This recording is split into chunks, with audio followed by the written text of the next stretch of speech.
আসসালামু আলাইকুম। Hello everyone, আশা করছি সবাই খুব ভালো আছেন। যে যেখান থেকে আমাদের আজকের ব্লগটি দেখছেন সবাইকে আমাদের এই ব্লগটি দেখার জন্য আমন্ত্রণ রইল। যারা নতুন ব্লগ দেখছেন তাদের কাছে অনুরোধ থাকবে, যদি ব্লগটির কোনো অংশ ভালো লেগে থাকে তাহলে প্লিজ আমাদের চ্যানেলটি সাবস্ক্রাইব করে দিয়ে আমাদের পাশেই থাকবেন। আর সাইডে থাকা যে বেল আইকনটি আছে সেটাতে যদি ক্লিক করে দেন তাহলে আমাদের ভিডিও নোটিফিকেশনগুলো ডিরেক্টলি আপনাদের কাছে পৌঁছে যাবে। আসল কথায় আসি, আজকের ব্লগটা কী নিয়ে থাকছে। আমার মেয়ের এই বছরের নতুন ক্লাসের নার্সারি ক্লাসের প্রায় অর্ধেকটা চলেই গেছে, কিন্তু আপনাদের সাথে আমার মেয়ের প্রথম যে ক্লাস পার্টিটা ছিল আর কি, ওদের আগের ক্লাসটা শেষ হওয়ার পরে প্লে থেকে যখন শেষ করে ওরা নার্সারিতে উঠবে ঠিক সেই সময়টায়, সেটা আপনাদের সাথে শেয়ার করাই হয়নি। এছাড়াও ওদের যে প্রথম ওরিয়েন্টেশন ক্লাস ছিল সেটাও কিন্তু আমি এখন পর্যন্ত শেয়ার করিনি।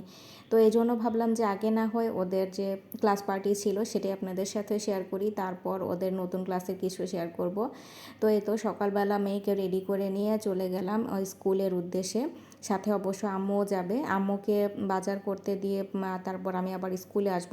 তো প্রথমে আমার মেয়েকে স্কুলে দিয়ে গেলাম, কারণ প্রোগ্রামটা সকাল সকালে শুরু হবে আর ওই দিন সময় ভাগ করা ছিল, সকাল থেকে 10টা বা 12টা পর্যন্ত আর কি প্রি সেকশনের অনুষ্ঠান চলবে। এরপর আবার যারা হাই স্কুল আছে তাদের আবার বিভিন্ন পর্ব ভাগ করা থাকবে, যাতে করে একই ক্যাম্পাসে অনেক বেশি ভিড় না হয় বা বাচ্চারা খুব সুন্দর করে এনজয় করতে পারে, সেজন্য এইভাবে তারা ডিভাইড করেছে। তো জোহাকে প্রথমে দেওয়ার পরে সবাই দেখলাম যে স্টেজে উঠে গেছে, ম্যামরা স্টেজে উঠিয়ে ছবি তুলে তারপর আবার ভিতরে নিয়ে গিয়েছিল যার যার ক্লাসে, সবাই মিলে ফটো সেশন করা হয়েছে, কেক কাটা হয়েছে। তো ওই ফাঁকে আমি আম্মুর সাথে চলে গিয়েছিলাম বাজারে, আম্মুকে মাসের মাছ বাজারটা করে দিয়েছিলাম, তারপর আম্মুকে রওনা করিয়ে দিয়ে আমি আবার তাড়াহুড়া করে স্কুলে চলে আসছি জোহাকে নিয়ে যাওয়ার জন্য। তো ফিরে এসে দেখলাম যে স্যার এবং ম্যামদের হচ্ছে এখানে ফটো সেশন চলছে, তার সাথে এখানে হচ্ছে দুইজন কিন্তু খুব সুন্দর যে বাচ্চাদের বিভিন্ন যে বার্থডে পার্টি অথবা বিভিন্ন প্লে জোনগুলোতে যেরকম থাকে ঠিক সেরকমভাবে এখানে আনা হয়েছে বাচ্চাদের সাথে খেলার জন্য। তো দেখলাম যে এদেরকে দেখে বাচ্চারা তো খুব খুশি, আর আমাদেরও আসলে দেখতে যে মজা লাগছিল না সেটা বললে মিথ্যা বলা হবে। ছোট বড় যেই হোক না কেন ওদের অ্যাক্টিভিটিসগুলো এতই মজাদার এবং ফানি আর কি, যে দেখলেই হাসি পেয়ে যায়। আর ওদের অঙ্গভঙ্গিগুলো এমনভাবেই করে যে বাচ্চারা ওদের প্রতি এমনিতেই অ্যাট্রাক্ট হয়। তো কিছুক্ষণ স্টেজে পারফর্ম করার পরে আবার দেখলাম যে স্যার এবং ম্যামরা যাদের ক্লাসে বাচ্চা আছে আর কি প্রি সেকশনের, একে একে প্রত্যেকটা ক্লাসে ওনাদেরকে নিয়ে যাচ্ছিল এবং তাদের সাথে হচ্ছে ফটো সেশন করিয়ে দেওয়া হচ্ছিল। বাচ্চারা এই কারণে আরও বেশি খুশি হয়েছে যে প্রত্যেকেই তাদেরকে কাছে পেয়েছে। এরপরে যখন ফটো সেশন শেষ হয়েছে তখন ধীরে ধীরে প্রত্যেক ক্লাস থেকে যার যার ক্লাস টিচার এবং যার ম্যামরা ছিলেন প্রত্যেকটা সেকশনের বাচ্চাদেরকে মাঠে এনে আস্তে আস্তে জড়ো করতে শুরু করেছেন। এখানেই এখন মূল অনুষ্ঠানটা হবে। আসলে অনুষ্ঠান বলতে কি, ওই তো সব একটা ক্লাস থেকে আরেকটা ক্লাসে উঠে যাওয়া, কিছু কিছু বন্ধু বান্ধব হারিয়ে যাওয়া, এই কারণে আর কি সব ক্লাসের যত টিচাররা আছেন তাদের সাথে স্টুডেন্টদের কিছু ফটো সেশন, কেক কেটে সবাই একসাথে খাওয়া, তারপর একটু নাচানাচি করে সবাই মিলে এনজয় করা, এটাই তো বাচ্চাদের জন্য এটাই অনেক। তো এরপরে আস্তে আস্তে সব বাচ্চারাই কিন্তু মাঠে সমাবেত হয়ে গেছে আর মিউজিক ছেড়ে দিয়েছে। মিউজিকটাও খুব লাউড ছিল, যে কোনো বাচ্চারা খুব এনজয় করছিল। আপনারা তো মিউজিক ছাড়া দেখছেন তাই জানি না আপনাদের কতটুকু ভালো লাগছে, কিন্তু আমরা যখন ওখানে দাঁড়িয়েছিলাম আমরা কিন্তু বেশ ভালোই বুঝতে পারছিলাম যে বাচ্চাদের কতটা ভালো লাগছে। আর শুধু যে বাচ্চাদের ভালো লাগছে তা কিন্তু না, এখানে ম্যামরাও কিন্তু অনেক এনজয় করেছে ওদের সাথে।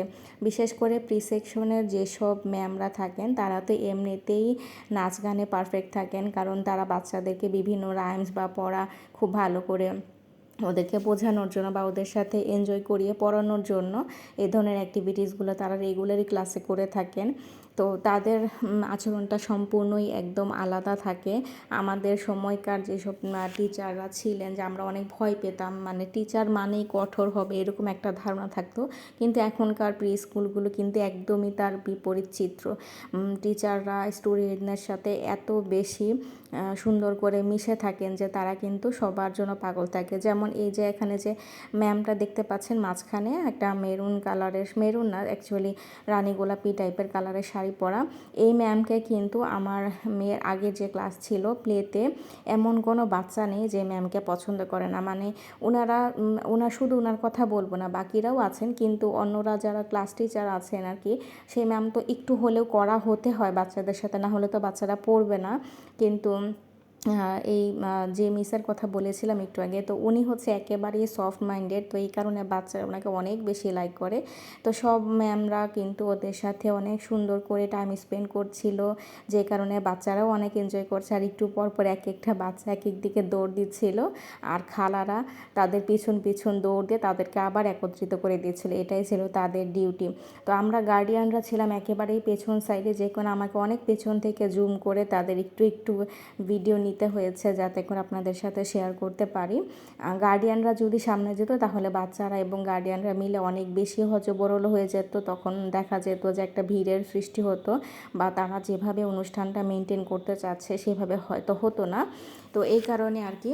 আর আমাদের তো সেদিন তেমন কোনো কাজও ছিল না, অনুষ্ঠানটা ছিল বাচ্চাদের উদ্দেশ্যে যাতে তারা মজা করতে পারে, তাই আমরা সেখানে কাছে গিয়ে করবোই বা কি, আমরা দূরে দাঁড়িয়ে থেকেই বাচ্চাদের আনন্দ দেখছিলাম।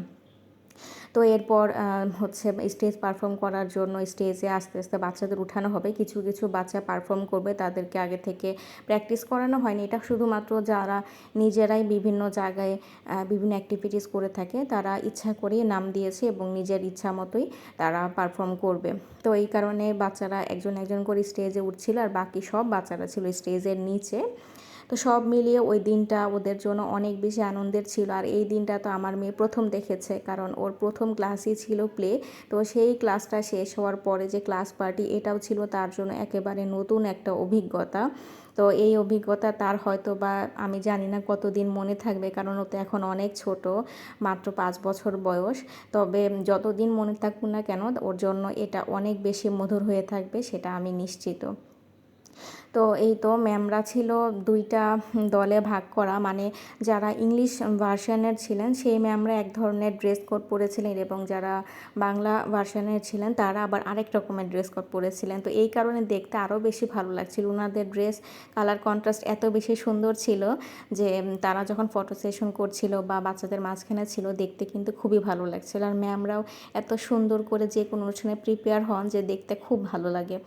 আমাদের প্রোগ্রাম প্রায় শেষের দিকে, তো আমি কিছুক্ষণ ওদের এই প্রোগ্রামগুলো অ্যাটেন্ড করে এরপর আবার একটু কাজে গিয়েছিলাম।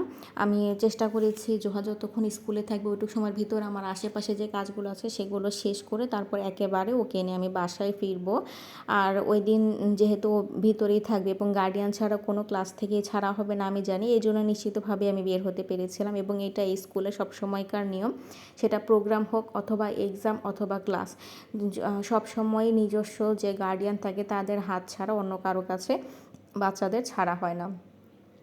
তো এই যে এখানে কিন্তু ওদের প্রোগ্রাম শেষ হওয়ার পর আবার ক্লাস থেকে ম্যামরা দিয়ে দিচ্ছে, সবার গার্ডেন একে একে গিয়ে তারপর নিয়ে আসছে। তো আমিও গেলাম, তো গিয়ে ওদের ক্লাসের একটুখানি ভিডিও করতে পেরেছি। আসলে ভিডিও বা ক্লাসের ভিতরে স্কুলে অ্যালাউড না, তো এই জন্য আর কি ওভাবে দেখাতে পারিনি। ক্লাস থেকে বের হওয়ার পরে ওদের যে নিজস্ব একটা গ্রুপ আছে, ফ্রেন্ড সার্কেল আর কি, তো ওদেরকে একটু ছবি তুলিয়ে দিচ্ছিলাম। তারপর হচ্ছে ওর ফ্রেন্ডরা সবাই মিলে মাঠের মাঝখানে একটু এনজয় করবে, দেন যে যার মতো চলে যাব। তো ওদের ক্লাসের কিন্তু অনেক বাচ্চাই এবার চলে যাচ্ছে, যেমন ইয়েলো ড্রেস পরা যে বাচ্চাটাকে দেখতে পাচ্ছেন, পার্পেল ড্রেস পরা যে মেয়েটা ছিল, ওরা কিন্তু স্কুল থেকে চলে গেছে। পার্পেল ড্রেস পরা যে ওর ফ্রেন্ডটাকে দেখতে পাচ্ছেন, ও চলে গেছে মাদ্রাসাতে।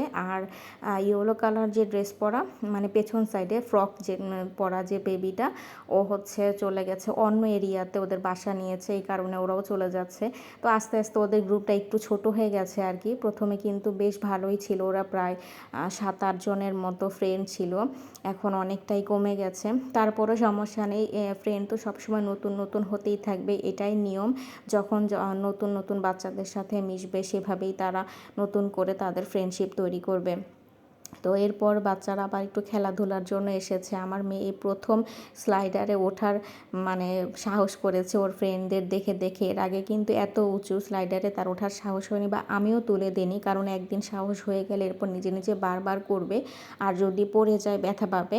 আর ঠিক আমি যা ভেবেছিলাম তাই, যেহেতু ওর এত বড় স্লাইডারে ওঠার অভিজ্ঞতা নাই, আর ওর ড্রেসটাও ছিল একটু স্লিপারি টাইপের, তো এই জন্য কিন্তু একদম ধরার আগে ও ঠাস করে নিচে অনেক জোরে পড়ে গেছে। তো এরপর ভয় পেয়ে আর একবারও ওকে ওঠাতে পারিনি। আমি চাইও না আর উঠুক, কারণ বাচ্চাদের কিছু কিছু জিনিসে আমি মনে করি ভীতি থাকাটাই ভালো। যখন বয়স আর একটু বাড়বে, ওদের আরেকটু নিজেকে সামলানো ক্ষমতা হবে, তখন যা খুশি তাই খেলুক, সেটা সমস্যা নেই।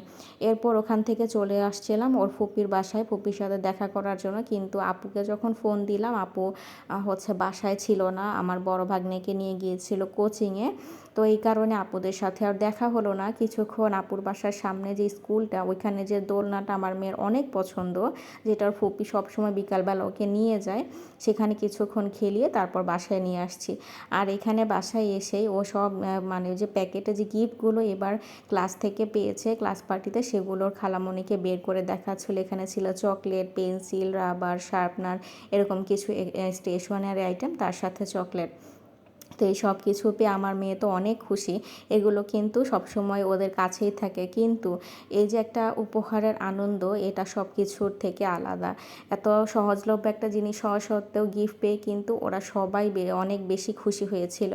আর আমার মেয়ে আজকে যে ড্রেসটা পরেছে, এই ড্রেসটা আমার পেজ থেকে ওকে আমি দিয়েছি। আর এটা হচ্ছে জোহাস ড্রিমল্যান্ড পেজের ড্রেস। যদি কারো ভালো লাগে তাহলে আমাদেরকে পেজেও ইনবক্স করতে পারেন, আমাদের পেজে এখন ড্রেসটি অ্যাভেলেবেল আছে। তো এরপর আর কি দেখছিলাম আম্মু মাছগুলো এনে কিভাবে কি করছে। আমি তো আগেই পাঠিয়ে দিয়েছি, আম্মু একা একা যতটুকু পেরেছে করেছে। তো বাসায় এসে শুনি আম্মুর নাকি আসতে অনেক দেরি হয়ে গেছে, রিক্সা পাচ্ছিল না। তো এরপর মাত্রই আম্মু মাছগুলো বের করছে, চিংড়ি মাছ, ইলিশ মাছ, তারপর আরও বেশ কিছু মাছ, পাবদা মাছ, কই মাছ। মানে আমরা তো একসাথে সারা মাসের বাজার করি, তাই আমাদের 6-7 পদের মাছ একসাথে কেনা পড়ে, তাহলে দেখা যায় মোটামুটি মিলিয়ে আমাদের হয়ে যায়। আর এই যে আমার মেয়ের জন্য বড় মাছও একটা আনা হয়েছে, এটার সাথে সাথে অন্যান্য সবই মাছ ও খাবে, তারপর আলাদা করে আনা আর কি। আর এখানে আপুর পছন্দের আইড় মাছও এবার এনেছিলাম। তো আমাদের এই সারাদিনকার ব্লগটা আপনাদের সাথে শেয়ার করলাম। সেই আমার মেয়ের স্কুলের শেষ দিনটাই বলা যায়, প্লে স্কুলের। অনেক দেরিতে হলেও আপনাদের সাথে শেয়ার করার চেষ্টা করেছি। জানি না আপনাদের কাছে কেমন লেগেছে, আমাদের কমেন্ট করে জানাবেন। আজকের ব্লগটি আমরা এখনই সমাপ্তি টেনে দিব। যাদের যাদের ভালো লেগেছে তাদের সাথে একটাই অনুরোধ থাকবে, প্লিজ আমাদের এই ব্লগটিতে একটি লাইক দিয়ে একটা ছোট্ট করে আপনাদের মন্তব্য বলে যাবেন, তাহলে কিন্তু আমরা অনেক বেশি অনুপ্রাণিত হব। সবাই অনেক অনেক ভালো থাকবেন, আমাদের জন্য দোয়া রাখবেন। আল্লাহ হাফেজ, আসসালামু আলাইকুম।